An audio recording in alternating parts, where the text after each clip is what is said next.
All right. This is case CD 2020-016840. It's Maricopa County et al. Against Karen Fann et al.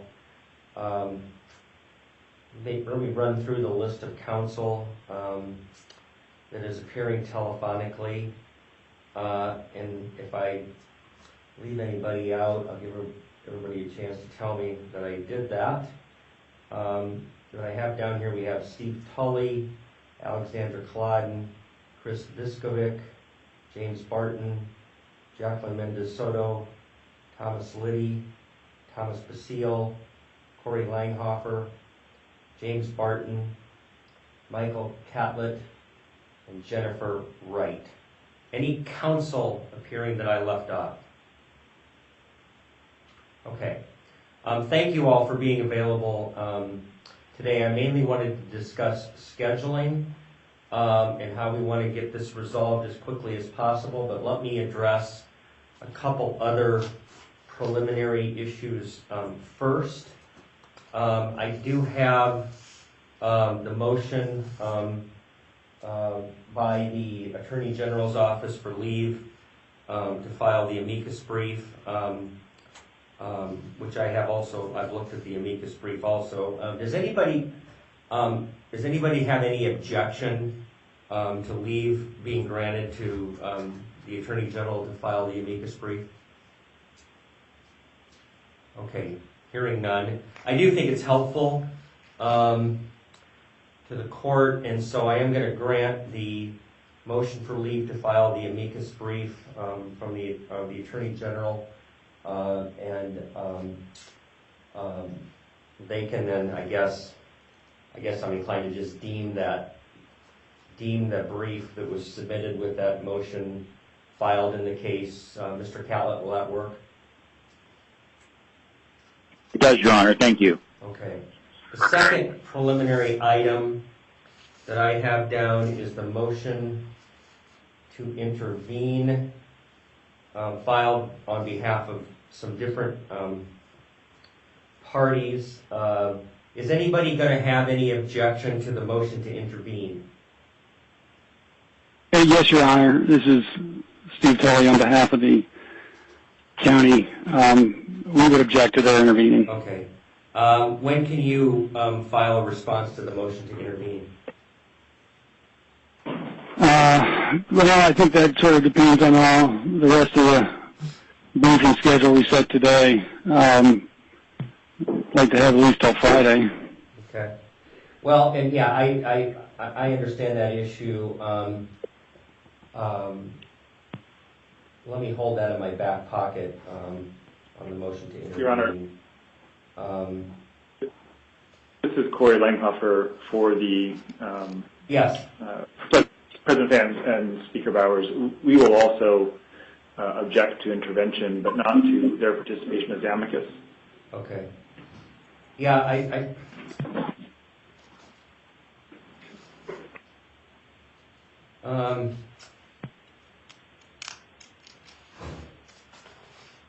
what about you, Mr. Tully? Would you feel differently if they were amicus?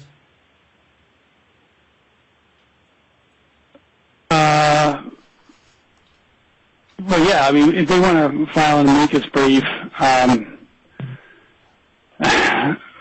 another one, I suppose we have no objection, but we're going to need some time to respond to all these. Well, so. Yeah, we'll talk about that in a minute. Let me just ask Mr. Clauden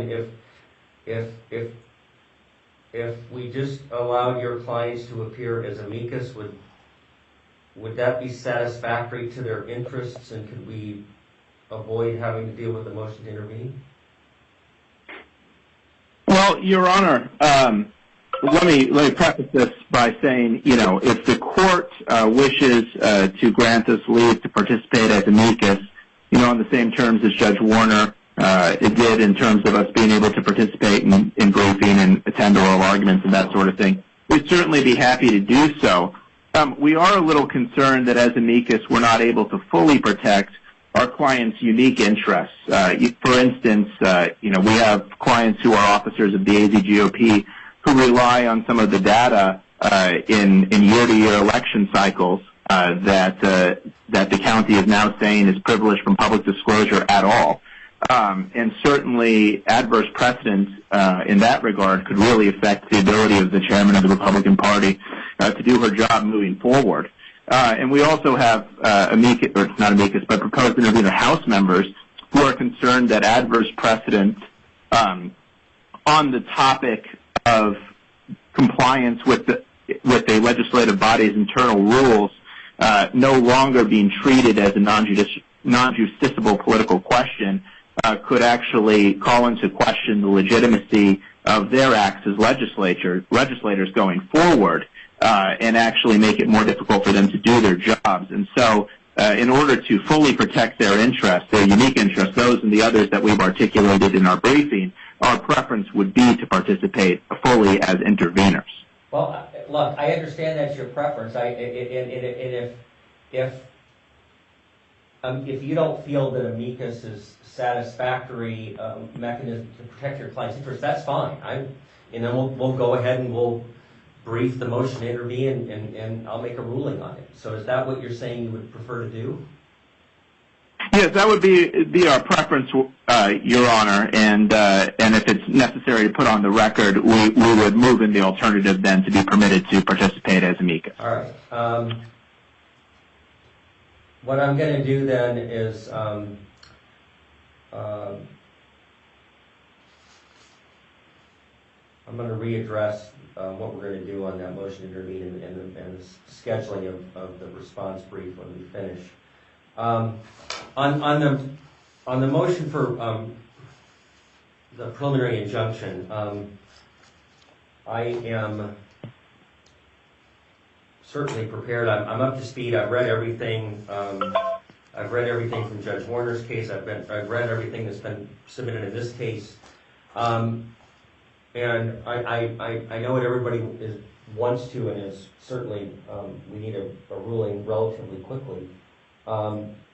So the first question that I have is, it didn't seem to me that we need an evidentiary hearing on this, but some of you might feel differently. I couldn't really figure out a reason for it, but I might be missing something. So let me ask the movements, first of all, Mr. Langhofer, is this something that you think we need an evidentiary hearing on? No, Your Honor, we don't believe there are any facts subject to reasonable dispute here that would affect the outcome. Okay. How about on behalf, I guess, the plaintiffs, the counter defendants? Sure, Your Honor. Just doing a couple of things here. One is you'll find the response, which we haven't filed yet. I believe on the motion for preliminary injunction. In addition, we anticipate filing a motion to dismiss the counterclaim, and if the court, or perhaps with the court, could join those together into one matter, and then certainly there are legal grounds upon which the court could dismiss the action. If just dealing with the preliminary injunction, you're dismissing the counterclaim, we get rid of the preliminary injunction portion, and then I suppose our case would go on. And that would be legal grounds, not requiring an evidentiary hearing. However, if the court were not to grant the dismissal on the legal grounds, there are potentially some areas which might need some discovery, and some of it depends on the position of the respondents. For example, attached to the complaint that was filed, there was a tweet from the chairman of the Arizona Republican Party indicating that it was at least her understanding that it was the intention of the senators to allow full access to Rudy Giuliani for the Trump campaign to access to all of the voting material, ballots, passwords, etc., that is in the subpoenas. we believe that if that were to have been the intent, if that was, then that would be a separate grounds upon which the subpoenas would be both, violative of the United States Constitution, violate the Arizona Constitution, and be an improper legislative purpose. In addition, if we don't know who these agents were, but as stated in our complaint, if the agents were not certified to perform work on the computer systems and the rest, and access to the machines under the national certification required, that it would be another grounds upon which the court would need to, in a minimum fashion, some type of regulation or paring back of the subpoena, and it's another grounds upon which the subpoena would not be valid. So there are some grounds upon which a hearing might be necessary, and so maybe it bifurcating and maybe filing our response, and if the court would allow us to join it, because there's some overlap with a motion to dismiss. Well, let me ask you this. What's your planned basis? Just in very summary fashion, what the motion to dismiss is going to be based on. Well, it's on jurisdiction. It'd be on standing. You mean the same kind of issue that Judge Warner addressed?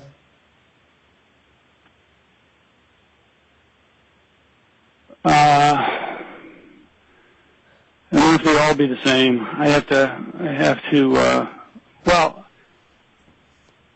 I think. Yeah, I mean, he was addressed. I think the mandamus was not a grounds upon which he could grant relief, but I think there's certainly other grounds that need to be more fully briefed. The 12-2212 argument that was never briefed because it was brought up, on the date of the hearing. Yeah. So, yeah. So those are grounds upon which we'd move to dismiss the action. When are you going to file the motion? Standing. When can you file the motion to dismiss? Well, if we're allowed to join it in the other, maybe by Friday. Okay. And is that also a date that's feasible? I understand that this isn't just your typical case. Can you respond to the motion for preliminary injunction by when? Well, if the court would grant us leave to join the motion to dismiss with the response to the preliminary injunction, if he wants totally separate briefs, I'd want at least till Friday to file both of those. Yeah. And then, I'd probably not want to push off the Intervenor Act at least till following week, and then, and then I've got the amicus brief, and if they're filing another amicus brief, then that's two amicus briefs that need to be responded to. So I know, I understand. Your Honor, who's talking? Who just started talking? This is Corey Langhoff, Your Honor. You'd like to be heard on this. Just to remind everybody, identify yourself before you start talking. I know who a few of you are by voice, but I don't want to make any mistakes and assume that it's somebody else. So, and Mr. Langhoff, I was going to turn to you, and I will turn to you in just a minute. I do understand the urgency here, and I was, I'm as prepared as I can be to rule on this promptly, like almost immediately. I'm up to speed on this. On the other hand, if there is a valid basis for dismissal of the counterclaim, and I'm not going to prejudge that, I think I need to give them an opportunity to address that and see if I think there's a valid argument there. So anyway, that I was going to make that prefatory comment before turning back over to you, so now go ahead. Thank you, Your Honor. This lawsuit is an effort to delay compliance with the validly issued subpoena. When they filed their case, we filed our case before Judge Warner the next business day. And then after Judge Warner issued his ruling, we filed our counterclaim, and as part of this case, 2 business days later. That was almost a week ago. And now the county is asking for almost another full week to respond on the merits, and they want additional time to respond to the amicus versus intervention issue. Meanwhile, they know the clock is ticking. They know that 1 week from today, the legislature is going to convene, the new legislature. There are many pending bills, pre-introduced bills, on election integrity. There is, of course, congressional proceedings 2 days from now. That's not a necessary condition for these subpoenas to issue or to be relevant, but they have already succeeded in running out the clock. So it is impossible for the legislature to issue a report to Congress saying this election the results are in fact reliable, or we have concerns about them based on our audit. They've made that impossible already. And they're seeking to make it impossible for the legislature to do its job with respect to the upcoming session. I have no doubt that if you rule against them, they will appeal. They will refuse to comply pending appeal. It may have to go through the Court of Appeals before it goes to the Arizona Supreme Court. This could go on for many weeks, and if not months. Meanwhile, they've given actually zero information in response to the subpoenas. You know, of course, Your Honor, the custom is you comply with the subpoena to the extent you think it's unobjectionable, and then you litigate the rest. The county, though, has given nothing in return because they seek to essentially undermine the authority of the legislature to conduct its affairs, to oversee elections in this state, and to make sure it's doing a proper investigation so that when it makes new policy, it's doing it in a good manner. So putting this off until Friday and an additional time for the amicus versus intervention issue is just continuing this pattern of delay, and it really is very disturbing. I don't think it's in I'm going to word this sort of cautiously. I don't think it is an earnest attempt to reach the merits of legal issues that are in dispute while the other issues that should not be in dispute are sort of moving forward in parallel track. Now, let me speak though more specifically to the points raised by Mr. Tolley. First of all, the facts he pointed to, whether the auditors used by the legislature are certified and whether any information is going to be shared with Mr. Julian are legally irrelevant. That is not the county's concern. It is the legislature's concern. They will do that. They'll make decisions on that on their own in good faith. They're also not going to be disputed. Those things are either true or they're not. And there's no need to have an evidentiary hearing based on those facts. The idea that Section 2212 wasn't fully briefed, the only reason it wasn't briefed fully is because the county didn't recognize that as a relevant statute and put it in its brief when Judge Warner told us to brief the issue of jurisdiction. We had it in our brief. It's fully briefed. Yeah, it's there. And so we need this to move forward quickly. If we can turn around over Christmas holiday a new claim in 1 business day and then a counterclaim in 2 business days, I think we can expect the same of the county, especially after they've had our papers for 6 days already. Okay. Your Honor, this is Jim Barton on behalf of the Democratic members of the Judiciary Committee. May I be heard on the timing issue? Go ahead. Yeah, I just want to say that I don't understand the rush to having anything decided by the first day of the legislature on concession. There's no result from this case that is going to give any information. This is going to take some time to work out this discovery. And I frankly think that the Democratic members of the Senate Judiciary Committee want to see these issues dealt with carefully. We frankly believe this 2214 issue is sort of a novel idea that's been come up with. We would like to see it briefed and fully considered. And we don't think there's any running deadline. I don't think that what the Congress is going to do, nobody thinks that we're going to do anything in this case that's going to have anything to do with the presidential election or the electoral college vote. And I don't think the first day of session has anything to do with it. So I think giving us a minute to respond to these claims and to sort of, some of them which are fairly novel understanding. I mean, there is rules within the legislature on how you move forward with these legislative subpoenas. And we haven't done those things. There hasn't been the vote to enforce. We haven't done those things. We have this basically what I think is frankly an administrative policy that's been cited that I don't think actually applies. We haven't fully briefed it yet either. So I just want to point out to the court that I don't believe the first day that the legislature convenes is any kind of a hard stop for us. I think there's no reason why we should rush this. Why we should rush this some sort of accelerated briefing schedule. Okay. Anybody else? Anybody else want to say anything about this general scheduling matter? Yes, Your Honor. This is Alexander Colladin for proposed interveners. I want to point out to the court that our motion to intervene has been pending since December 21st, and we e-served, of course, the county.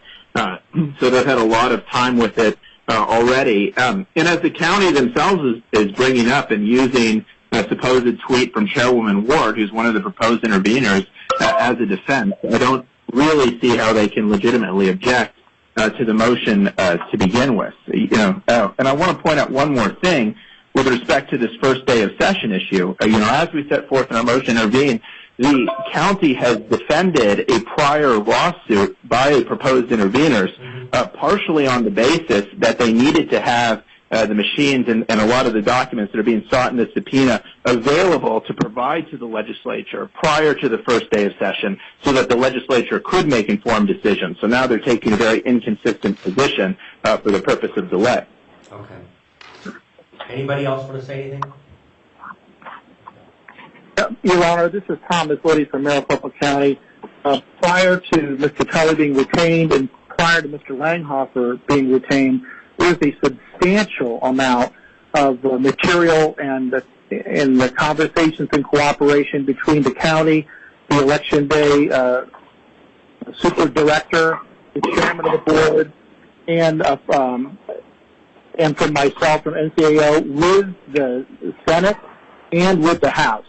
So I just want to make sure that this court is aware that any allegations that the county has not been forthcoming and cooperative in providing a substantial amount of information to the legislature, including 6 hours of presentation before the Judiciary Committee, that is before this court, and then any attempt to imply that the county has provided no information is outright false. Okay. Let me ask you, and I don't maybe Mr. Tully or Mr. Langhofer, you may be the most knowledgeable about this, and it doesn't impact, certainly the merits of the dispute at all. I'm just curious. Judge Warner told me that there was some communication, that there was communication between the parties ongoing as far as trying to resolve the dispute and narrow the scope of the subpoenas to try to resolve this. Are those discussions still ongoing? Steve Kelly, I have no idea. Maybe Mr. Liddy does. I have no idea. Your Honor, this is Tom Liddy. Those discussions were ongoing in detail up until the point when these subpoenas were shockingly and surprisingly issued upon the county. At that point, the conversation broke down. But I can certainly say on behalf of the county that we're more than willing to resume those conversations with the Senate, and we have been working during this time with the House. Okay. So he may have been, or he may have understood the communication being communications that were occurring before the subpoenas were issued. Sounds like. Yeah, this is Corey Langhoff. I think I had told him that there were communications about effectively settlement. My understanding, I've not been part of those conversations, are really at the principal level between the supervisors and the leadership in the Senate. My understanding is that some of those conversations continued after the subpoenas were issued, but I'm not aware of any recent communications, and it appears to me at least that there's an impasse. Okay.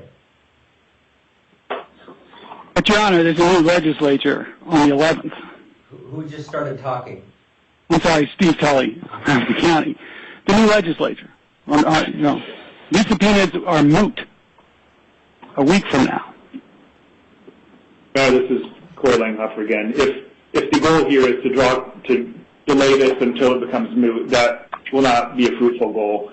The new legislature, including Warren Peterson, the new incoming chair of the Senate Judiciary Committee, and President Fann, who will retain her position, are committed to staying the course. And so delay will not, the county will not be able to move this case.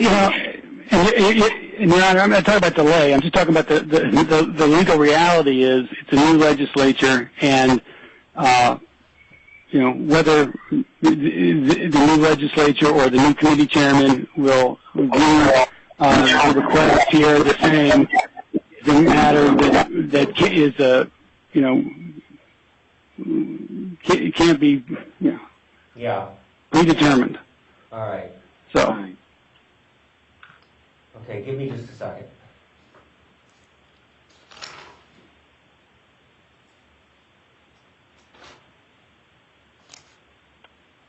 All right, here's what I'm going to do. I'm going to order that response to the application for preliminary injunction and any motion to dismiss will be filed by noon on Friday, January 8th. I don't care if you file them together or separate. If you want to file them together as one paper, normally I don't allow that, but I don't care if you do that here. Or if you file two separate papers. I would just remind you that, especially given the tight time frames we're dealing with here, verbosity is not a virtue. And if you have what you feel are good arguments, be succinct. I'll get it. But I think being verbose with these tight time frames is probably not going to be particularly helpful to me. I would ask you also to submit those, like I said, email them to everybody else in the case, and then also email them to our division, to the Mary Smith email address that I know you all have. I am going to set, I'm not going to set an evidentiary hearing, I don't think we need that, but I am going to set an oral argument on the motion for preliminary injunction. I'll get to when we're going to do that in a minute. But I want to preface this by saying it very well may, it's going to be the week of the 11th, just give me a minute on that. But it very well may be that if I believe that the motion to dismiss has a viable basis, that we end up kicking that off. Because I'm not going to issue injunctive relief on an underlying claim that I believe very well may be subject to dismissal.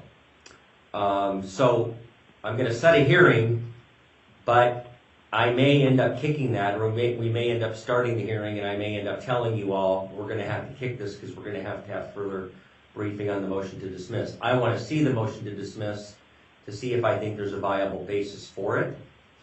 And if I think that if it's not moving me, then I'll certainly consider issuing the injunctive relief. I'm gonna, unless there's a really good reason on one of your calendars, because if we don't do it on the date I'm about to give you, it's gonna be significantly later. Wednesday, January 13th at 9 o'clock.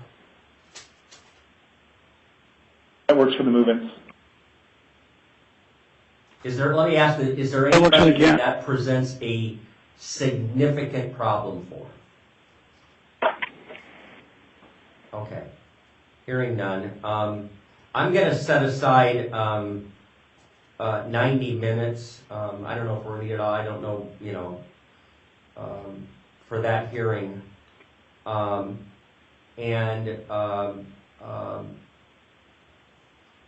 going to just do it telephonically. I think since it's not going to be evidentiary, I'm not going to set it up through remote access. I'm just going to do it telephonically. We can communicate fine this way. And I don't really know how the hearing is going to go. It's going to depend on the papers that I've gotten and what I think of them. And so I'll kind of direct the hearing depending on the materials that I have and what I've seen. and then we'll kind of take it from there. Also, with respect then to the motion to intervene,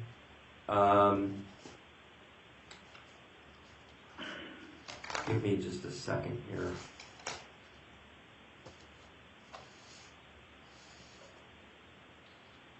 I'm certainly mindful of the